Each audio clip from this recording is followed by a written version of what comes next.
No one believed me, even from those few people that I was able to share this experience with, that this is true. But luckily, with the development of the ufology and many great people out there that are doing the research and providing the video evidence, especially with Martin Stubbs, who was in charge of one television station, and he just directed one dish towards the space, and he was lucky enough to pick up the direct downlink from the space shuttles to Houston, and he provided this. So as you can see, this is on infrared. That is why his black and white is from STS-63, and they are trying to locate the Mir space station. They cannot locate the Mir space station because more than 100 objects are appearing and disappearing from the radar.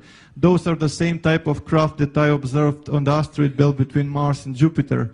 And those are those balls of light that I was observing in those times, as you can see clearly, creating intelligent formation. So you can see we are never alone, and the evidence is all there, and they are keeping this secret, which is not the right way to do. Every time that when there is a storm, you can be completely sure that there are more than 200 objects above the sky charging from the released energy from the thunderbolts. Exactly the same as we go with our vehicles into the petrol station to refuel. They are refueling their propulsion systems with this orgone energy which is discharged from the thunderbolts. So this led to the direct contact with the extraterrestrial races. Many of those contacts were positive and beautiful, but some of the contacts were extremely aggressive. I got in conflict with certain races, one of which was the Gray Collective, and I can confirm that we have a presence from both polarities, both positive and both negative. My life afterwards went into the direction that I was trying to help as many as possible, giving my knowledge to all the people who is open to this. Like I mentioned on the beginning, I just developed a special relationship with every student of mine, and I was trying to help him as much as possible to achieve the same. So in my perspective, this is the way. We have to go back to the nature, and we have to unite with that energy, understand that energy, and how to direct this energy. When I was working on the decoding of the crop circles, that's where the contacts with the crop circle makers intensified to a high degree, especially when I was describing what kind of technological achievements can be achieved through the information delivered by the crop circles. So as you can see here, those balls of light are everywhere. And from the Sri Yantra, there is a huge ball of light everywhere. Every time when I was actually working on this, for example, this is one group that I worked in Melbourne. As you can see, those orbs are everywhere. Please pay attention to this region here. You will see one of those balls of light penetrating. It's completely intelligent, as you can see, and they're following me all the time, and the progression that is made. Which takes us to a logical question: who makes the genuine crop circles and why?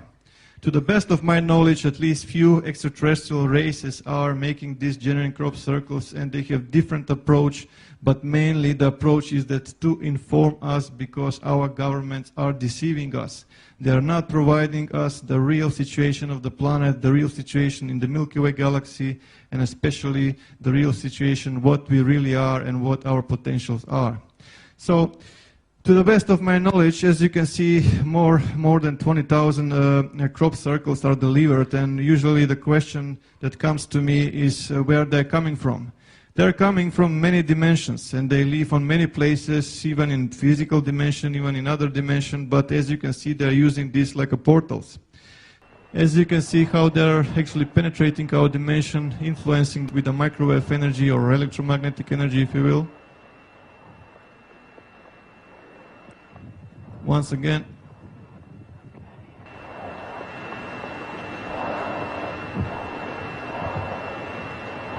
Okay. So, like I mentioned, to the best of my knowledge, more than 20,000 diagrams are delivered in the past few decades worldwide.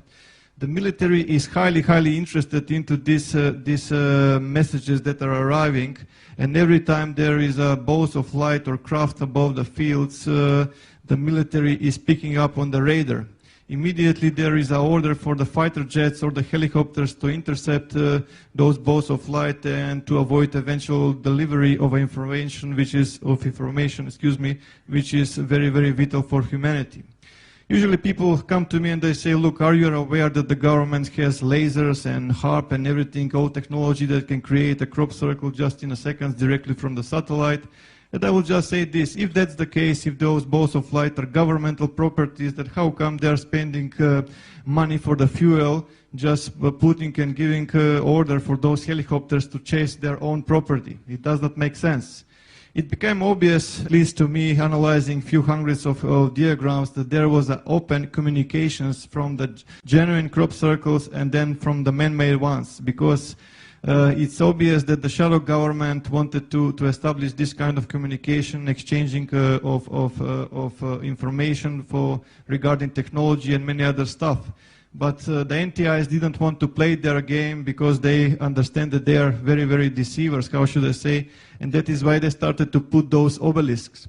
Those obelisks, there are receivers. As soon as certain frequency appears around the fields, which actually, as I mentioned a while ago, these objects are penetrating our dimension, this frequency appears, and that's where they actually are getting there.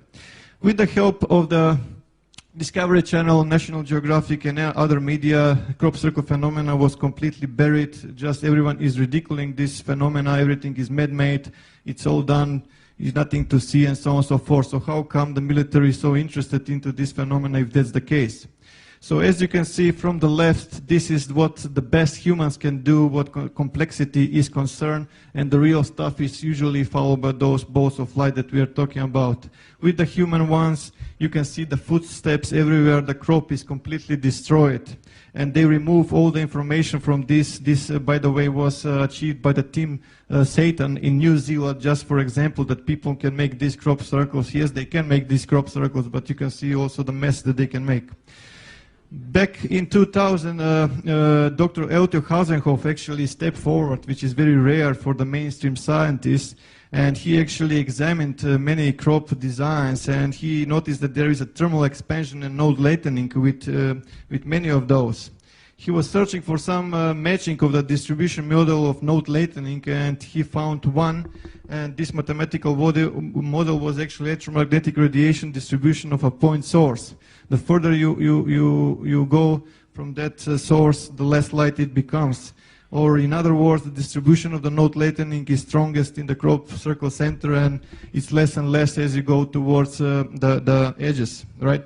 So the difference between the man-made and the real phenomena is that plant is still alive. It's bended even to around 90 degrees, and the plant is still growing. It was actually exposed to extreme high temperatures, but in the split of a second it was cooled also. So for the last, with this 10 to 40 micron diameter pure iron spheres detected with the genuine phenomena, which is not present, and they're impossible to find with ones that are made by ropes and sticks. They just transmitted search. There is something extraordinary that is happening at the moment in the Milky Way galaxy, and search for Power L. That was all that I was able to pick up. And when Milky Way galaxy is concerned, it's very difficult for us to determine the right proportions and the right shape and appearance of the Milky Way, because we are seeing it all the time from an angle. But the extraterrestrials are saying that this Milky Way galaxy actually has 7 spiral arms.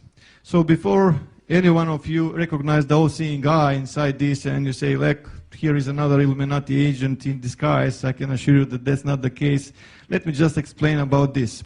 I asked the NTIs about what this thing is, and they said this is neither positive, neither negative. It's just simply energy, and the contact which is made actually is polarizing this energy. For the Illuminati, it's meaning something else, but also there is another side of the coin. So let's just analyze for a while, right? Sorry. And one of the professors in Germany, Linguistic Academy, Professor Kurt Schulman actually made a translation, and he stated that these writings is matching the time of the ancient Sanskrit, and the literal translation is "the Son of the Creator comes." So what is this eye that we are seeing everywhere in the space? The interesting thing is that there is a gate, and there is something coming from this gate. They are referring to the Sagittarius A star, which is a code name for the supermassive black hole in the Milky Way galaxy center. There is a hole and there is an explosion. As you can see, hole and explosion, and they're referring to this. When those galactic cores explosions happen, there are two things that are appearing. First, there is a cosmic jet that goes perpendicular to the galactic plane, and there is a wave of energy that is spreading along the galactic plane towards the edges of the galaxy. When you throw a rock into the pond, right, or into lake, you will have a disturbance. You will create a concentric circles. You will create waves, right? So that's the same what they are saying. There is a wave. Watch out that there is a wave. And the wave is coming from the galactic center. Again, you can see a plane with birds in two directions. They're actually referring to the galactic plane because they inform me what they're trying to say. And even more birds going into two directions, and they're referring to this, and I will explain this in more detail. The energy is extreme, is going towards the edges. It's massive, it's flying fast. It's going to hit the sun. When it's going to hit the sun, it's going to change how the sun is spending its fuel. Is going to produce that sun moves from its so-called main sequence into what is known red giant phase. So what will happen in our solar system in the near future, right? So for this, we can analyze the pictogram that arrived on July 15, 2008. It is obvious a solar system, and when you analyze, you see that it's completely matching our solar system and the planets in it. So they even left a dot for a moon, and also they left a ring for Saturn. Again, the anomaly was found, and the crop is not destroyed by the mechanical force. So another parallel. So it's not the first time that those amazing blue displays are observed from International Space Station. So someone is referring us very strongly that we pay attention to a certain time frame, to a point in time, which is 23rd of December 2012. Just 7 days after, on July 22nd, 2008, update appeared, and which, in my perspective, is a Rosetta Stone to everything we need to know what 2012 and 2013 event is all about. So let's just analyze this for a while. Our sun is not in the same the same size anymore. It became bigger. Mercury was fallen and Venus was fallen, which leaves us Earth and Mars dangerously close. There is some kind of object appearing very close to our solar system, which exactly, if you apply astrophysics and you find astronomical charts, you will find that it is coming from the Virgo constellation. And when I checked the astronomical charts for a new moon in 2012, December, I found that actually it's appearing on December 13, 2012, which is when we will start to observe from the sky something that is approaching from the Milky Way galaxy. And down further, we can see different symbology here, a Milky Way galaxy with the depicted galactic plane, cosmic snake, cosmic kundalini or nexus or whatever suits your terminology, snail, spiral, again a new moon, and two stars in the Ficus star constellation, which is very close to the sun in that particular time. But sun changing size, is that possible? Definitely it is. This is just a small example of the life of a star. From the stellar nebula, from the gravity, we get two types of stars, average star and a massive star. Average stars is the type of star that our sun is at the moment, which is a yellow dwarf type of star. Yellow because of the color of the surface, and dwarf because it's a small for a star. When the fuel is exhausted, it moves into the next stage of its life. How should I put it? It becomes a red giant, where the outer layer gets more cooler, it loses brightness, it gets more reddish, but the core of the star collapses. And eventually the outer layer is released and becomes a planetary nebula, and the only thing that is left from the star is the so-called white dwarf, or the core of the star.